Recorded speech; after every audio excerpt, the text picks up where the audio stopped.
জামাই ষষ্ঠী স্পেশাল খাবার কত কিছু আছে এখানটাতে। নদীর ছোট মাছ দিয়ে আলু দিয়ে ঝোল, এখানটাতে চিকেন, তারপরে রয়েছে আর মাছ, আর ওই থালাতে রয়েছে তোমার চাল কুমড়ো দিয়ে চিংড়ি মাছ দিয়ে একটা ঘন্ট, আর ডাল, এখানে মাটন, এখানে চাটনি, মিষ্টি, দই।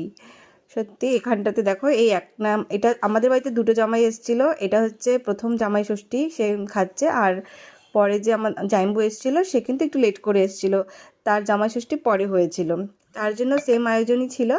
তো সে তো খাবার দাবার স্টার্ট করে দিয়েছে, কিন্তু এবার কি হলো বলো তো, এবার না আমি যেতে পারিনি জামাই ষষ্ঠীতে বাড়িতে, তো এবার খুব মিস করছি সেটাই।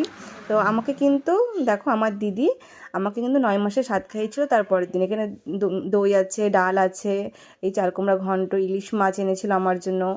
তা আমি যেহেতু অন্য মাছ খাই না সেমনভাবে, চাটনি, পাঁপড়, পটল ভাজা, বেগুন ভাজা, মিষ্টি কুমড়ো ভাজা, আলু ভাজা, লেবু, লঙ্কা, সমস্ত কিছু আমার ফেভারিট ছিল।